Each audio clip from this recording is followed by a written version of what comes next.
As for the inflation figure, no point hiding it. Prices have gone up by their highest rate in 20 years. Now, a couple of very obvious reasons are behind all of this. Firstly, demand for things is a whole lot higher than it was 12 months ago because so many of us were inside lockdowns. All sorts of things like supply chain issues from China to natural disasters means that the cost of things keeps going up. The Prime Minister correctly said that, yes, things are going up, but want to compare it to the rest of the world, it's nowhere near as bad as it is in places like the United States.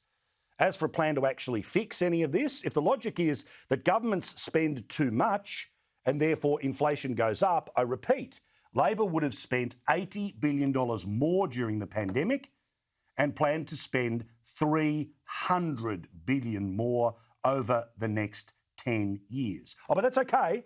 They're going to save apparently $5 billion, including less than $2 billion on multinational tax. They are a fraud.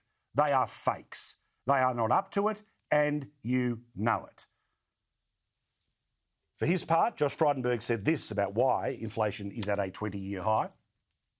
Inflation is on the rise, driven in large by international factors, Pete. What we saw out of COVID was real pressures on supply chains, and freight costs have been up fivefold. What we've seen through the tensions and the violence in Ukraine is a spike in the oil prices and the gas prices and also in wheat prices, which flows through to supermarket shelves here in Australia.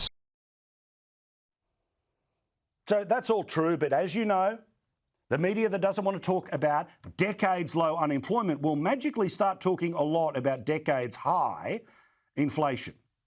Watch how they try. Literally, the Sydney Morning Herald tonight has written that the inflation figure alone has blown away any suggestion that the Liberal Party knows what it's doing when it comes to an economy. Therefore, advocating for the next Prime Minister to be somebody who doesn't know the unemployment rate, doesn't know the interest rate, and a shadow treasurer who promises to spend hundreds of billions of dollars on top of all of the money that supposedly resulted in this inflation result.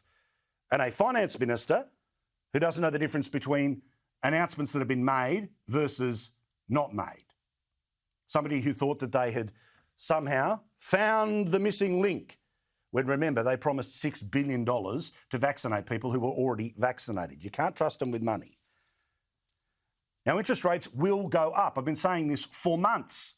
I love the people who say this will be an election shocker. It's not a shocker. They've been at low rates for 10 years. The economy is starting to move. So it's time to put up interest rates. Banks are already planning to do it by themselves in June, but the Reserve Bank most likely will do it in the middle of an election campaign. Here's the Prime Minister softening us up for what will inevitably be an interest rate rise, but an absolute certainty there'll be way more of them under a Labor Party spending $300 billion on top of what's already being spent. Time that occurred, interest rates, from memory, were around about 6.4%. That was the cash rate. Cash rate now is 0.1%. What I do know is that when Labor were last in power, unemployment was higher, electricity prices were higher, and interest rates were higher as well.